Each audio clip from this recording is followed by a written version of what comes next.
Sa inaasahang pagdating ni Janet Lim Napoles sa Senado para sa nakatakdang Blue Ribbon Committee hearing ngayong umaga, mahigpit na ang seguridad na ipinatutupad sa labas at loob ng Senado. May news to go si Ian Cruz live.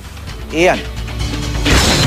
Yes, Hawi, sa mga sandaling ito nga ay nandirito na ang grupong bayan narito, Hawi, naggasagawa na sila ngayon ng kilos protesta at kasalukuyan nagsasalita ngayon yung kanilang Secretary General na si Renato Reyes. Umaabot na ngayon sa mahigit 50 miyembro ng bayan ang nandirito, pero patuloy pa nga silang dumadami. Bit-bit nila yung iba't ibang mga placards na makikita natin ng mukha ni Napoles, at gayon din yung may mga streamers na sinasabi nga na i-abolish daw ang lahat ng klase ng pork barrel, maging yan man ay presidential pork barrel o yung pork barrel ng mga mamabata. Sa kabilang panig naman, Hawi, ay makikita natin doon yung mga miyembro ng pulis na nagsasagawa o magsasagawa ng pagsasaayos dito, kung sakasakali man kumapal daw talaga yung dami ng mga release, ay maaring isara itong kahabaan ng Jokno Avenue na papasok nga dito sa kahabaan ng Senado.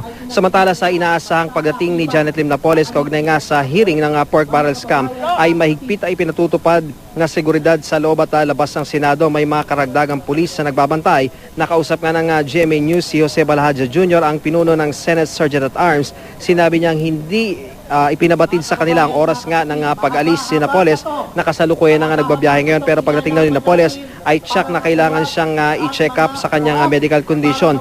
Kung may kasama raw na doktor si Napoles, sabing okay naman ang kanyang kalusugan, ay diretso na raw sila o diretso na sa plenary itong si Napoles. At kung mapaaga naman ang dating niya, bago yung 10 o'clock na hearing, ay may nakalaan na raw na silid para kay Napoles. Mahigpit din na pinatutupad na security.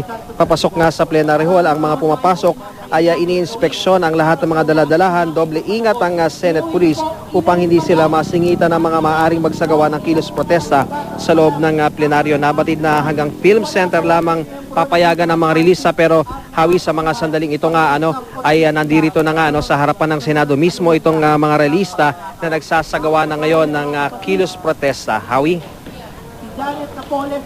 Okay, maraming salamat, Ian Cruz.